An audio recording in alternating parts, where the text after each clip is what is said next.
Shalom saudara-saudara yang dikasihi Tuhan Yesus Kristus. Selamat pagi, selamat hari Minggu. Bagaimana keadaan saudara semua? Saya percaya dalam keadaan apapun juga, kasih Tuhan senantiasa melimpah dalam kehidupan kita. Ayat renungan saat ini terdapat di dalam Lukas pasal 15 ayat 17 sampai 20. Tertulis demikian. Lalu ia menyadari keadaannya, katanya, "Betapa banyaknya orang upahan Bapakku yang berlimpah-limpah makanannya, tetapi aku di sini mati kelaparan. Aku akan bangkit dan pergi kepada Bapakku dan berkata kepadanya, Bapa, aku telah berdosa terhadap sorga dan terhadap Bapa. Aku tidak layak lagi disebutkan anak Bapa. Jadikanlah aku sebagai salah seorang upahan Bapa." Maka bangkitlah ia dan pergi kepada bapaknya. Ketika ia masih jauh, ayahnya telah melihatnya, lalu tergeraklah hatinya oleh belas kasihan. Ayahnya itu berlari mendapatkan dia, lalu merangkul dan mencium dia. Saudara yang dikasihi Tuhan, kisah dalam ayat ini adalah bagian dari kisah perumpamaan tentang anak yang hilang. Renungan yang sebelumnya berbicara tentang makna dari karakter anak yang sulung dalam kisah tentang anak yang hilang ini. Tapi saat ini kita berfokus pada satu bagian dari sikap anak yang bungsu. Dalam bagian ayat yang saya telah bacakan buat saudara, di situ anak yang bungsu ini menyadari akan keadaannya. Kemudian dia memiliki kemauan untuk kembali, dan ia pergi kembali ke rumah bapaknya. Dan ia diterima oleh bapaknya dengan penuh sukacita. Saudara yang dikasihi Tuhan, apa yang dilakukan oleh anak yang bungsu ini merupakan gambaran tentang pertobatan dari orang yang berdosa. Langkah pertama dari pertobatan adalah sadar akan dosa. Ketika kita menyadari keadaan dan dosa-dosa kita, maka akan diikuti oleh tindakan untuk kembali kepada Tuhan. Dan ketika kita kembali kepada Tuhan, Tuhan akan menerima kita dengan sukacita. Saudara yang dikasihi Tuhan, ada hal yang menarik dalam ayat ini, yaitu di ayat 19. Anak yang bungsu itu berkata, "Aku tidak layak lagi disebutkan anak Bapa. Jadikanlah aku sebagai salah seorang upahan Bapa." Saudara yang dikasihi Tuhan, sebelum ia berjumpa dengan bapaknya, rasa tidak layak menguasai dirinya. Ia merasa tidak pantas untuk diterima kembali sebagai anak bapaknya. Namun sesudah ia diampuni, ia mengalami perubahan karena ia diterima dengan penuh sukacita oleh bapaknya. Dan ia diterima dengan tulus oleh bapaknya sebagai anaknya kembali. Saudara yang dikasihi Tuhan, sebagai anak-anak Tuhan yang sudah diampuni oleh Tuhan, apakah masih ada perasaan tidak layak yang menguasai diri kita? Perasaan tidak layak yang terus-menerus membayangi hidup kita akibat dosa di masa lalu bisa membahayakan iman kita, saudara.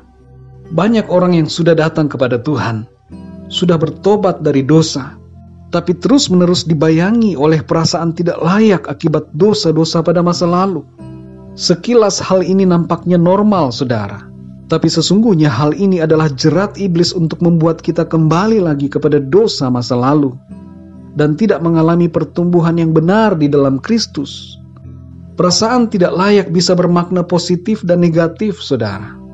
Perasaan tidak layak dalam pengertian bahwa kita sadar bahwa kita tidak pantas menerima anugerah Tuhan, tapi kita telah menerimanya dan membuat kita menghargai anugerahnya dan bertumbuh dalam iman dan keberanian karena kasih Tuhan, serta hidup bebas dari segala tuduhan masa lalu. Perasaan tidak layak seperti ini yang positif buat kita. Tapi kalau perasaan tidak layak itu terus-menerus merupakan perasaan yang berdasarkan pada tuduhan-tuduhan atas dosa masa lalu dan menguasai pikiran kita, serta membuat kita meragukan akan kasih dan pengampunan Tuhan yang total bagi kita, itu akan menghambat pertumbuhan kita dalam iman dan menghalangi sukacita kita yang penuh di dalam Kristus. Maka perasaan tidak layak seperti ini adalah perasaan tidak layak yang negatif, yang tidak dikehendaki oleh Tuhan. Perhatikanlah respon dari Bapa dalam perumpamaan ini. Ayahnya berlari menyambut anaknya saat masih jauh. memeluknya dan menciumnya. Sungguh luar biasa, saudara. Ini adalah gambaran tentang kasih Tuhan yang kekal dan tidak terbatas bagi kita. Selanjutnya yang dilakukan oleh Bapa dalam perumpamaan ini adalah tertulis dalam Lukas 15 ayat 22 dan 23. Tetapi ayah itu berkata kepada hamba-hambanya, "Lekaslah, bawa kemari jubah yang terbaik, pakaikanlah itu kepadanya, dan kenakanlah cincin pada jarinya, dan sepatu pada kakinya, dan ambillah anak lembu tambun itu, sembelihlah dia dan marilah kita makan dan bersuka cita." Saudara yang dikasihi Tuhan, ayat ini menunjukkan penerimaan yang totalitas dan tulus dari Tuhan kepada setiap orang yang mau bertobat dan datang kepadanya. Bapa ini menerima anaknya kembali dan memakaikannya jubah yang terbaik sebagai tanda perubahan status sebagai ciptaan yang baru, memberinya cincin pada jarinya sebagai tanda meterai bahwa dia adalah anak bapanya, dan memberikannya sepatu pada kakinya sebagai gambaran tentang pertobatan yang sejati, dan merayakannya dengan bersuka cita atas pertobatan anaknya itu sebagai gambaran bahwa ada sukacita di sorga atas bertobatnya satu orang yang berdosa. Saudara yang dikasihi Tuhan, 2 Korintus 5 ayat 17 berkata, "Jadi siapa yang ada di dalam Kristus, ia adalah ciptaan baru. Yang lama sudah berlalu, sesungguhnya yang baru sudah datang." Dalam 1 Yohanes 1 ayat 9 dikatakan, "Jika kita mengaku dosa kita, maka ia adalah setia dan adil, sehingga ia akan mengampuni segala dosa kita dan menyucikan kita dari segala kejahatan." Dan dalam Yesaya 1 ayat 18 dikatakan, "Marilah, baiklah kita berperkara, firman Tuhan, sekalipun dosamu merah seperti kirmisi, akan menjadi putih seperti salju. Sekalipun berwarna merah seperti kain kesumba, akan menjadi putih seperti bulu domba."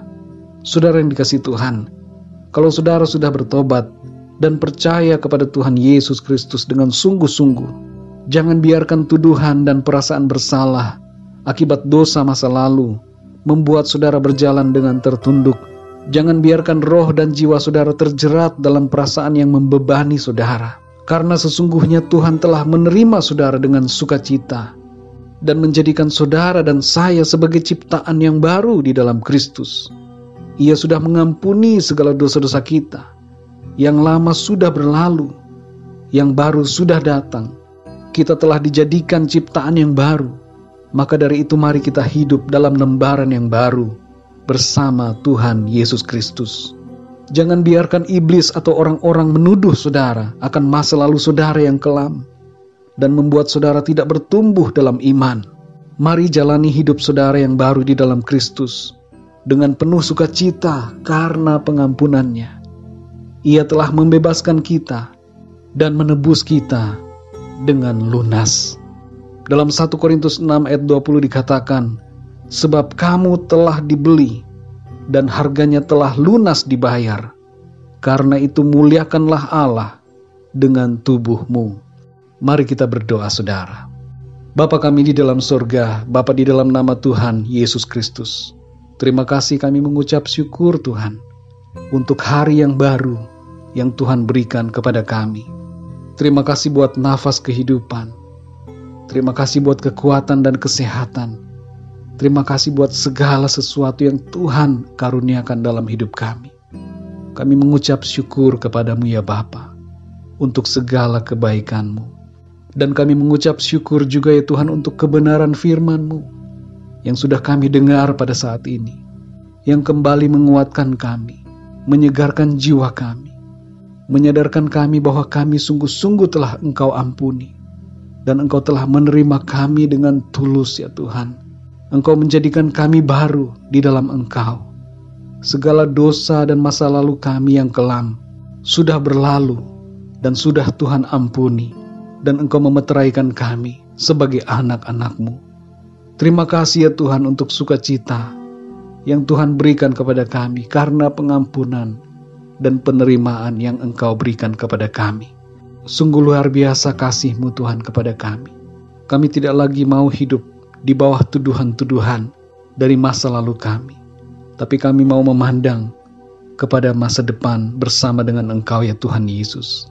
Kami mau berfokus kepadamu Tuhan Yesus, Tuhan dan Juru Selamat kami, penebus kami yang hidup dan yang penuh kasih. Terima kasih Bapa, kami mengucap syukur. Pimpin hidup kami di sepanjang hari ini. Biarlah kami terus bersuka cita karena pengampunan yang Tuhan berikan, karena keselamatan di dalam Engkau, dan karena kasih anugerah-Mu yang sungguh luar biasa dalam hidup kami. Terima kasih Bapa. Terpujilah nama-Mu Tuhan. Dalam nama Tuhan Yesus Kristus, Tuhan dan Juru Selamat kami, Bapa yang kekal, kami berdoa dan mengucap syukur. Haleluya. Amin. Puji Tuhan, saudara yang dikasih Tuhan, saya percaya firman Tuhan menjadi berkat dan kekuatan buat saudara semua. Dan Roh Kudus akan menolong saudara untuk lebih lagi memahami kebenaran firman Tuhan. Tuhan Yesus memberkati saudara semua. Sampai jumpa dalam renungan yang berikutnya. Haleluya.